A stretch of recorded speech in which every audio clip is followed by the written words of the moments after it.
सकाळपासनं सुलतानपूरवरून मी सुरुवात केली. सुलतानपूरला शिंदे गुरुजींची दशक्रिया होती. ती दशक्रिया केल्यानंतर आज लग्नाची तिथी पण मोठी होती, त्यामुळं अनेक ठिकाणी लग्नांना देखील भेटी दिल्या. निगोटवाडी असेल, शेवाळवाडी असेल किंवा इकडं बोरवाडी आपलं अवसरी असेल, अशा अनेक ठिकाणी आमचा दौरा चालू आहे. आणि बाकीचे जे काही कार्यकर्ते आहेत आपले, माझ्या 3-4 टीम प्रत्येक गावामध्ये फिरत आहेत वेगवेगळ्या पद्धतीनं.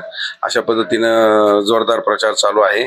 परंतु 2-3 दिवसापासून एक गोष्ट मला जाणवते की जेवणावळी घातल्या जातात लोकांना.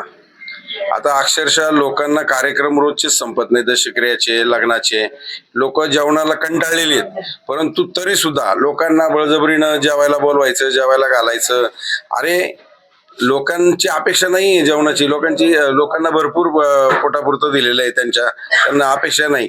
पण केवळ आपण काहीतरी लोकांना बळच आमिष दाखवल्यासारखं करायचं. परंतु लोक हुशार आहेत.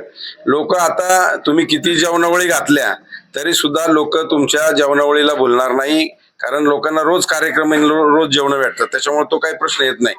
आणि काही लोकांना ढाब्यावर नेलं जातं, कच्च्या मच्छ्या रोट्या खायला घालायला लावतात. आणि अशा पद्धतीनं लोकांना एक वेगळं आमिष दाखवण्याचा प्रकार जो होतोय. आणि माझ्या प्रचारामध्ये माझ्याकडनं कोणी अजून चहा प्यायची सुद्धा अपेक्षा केलेली नाही, कारण लोकांच्या भावना माझ्याशी जोडलेल्या आहे. मी लोकांच्या हृदयात आहे, मनात आहे. त्याच्यामुळं मला उलट लोक मदत करतात. बरेचशे लोकांनी मला आर्थिक मदत पण केली, परंतु त्यांनी हे सांगितलं की बाबा आमचं नाव सांगू नका, पण आम्हाला तुम्हाला मदत करायची आहे.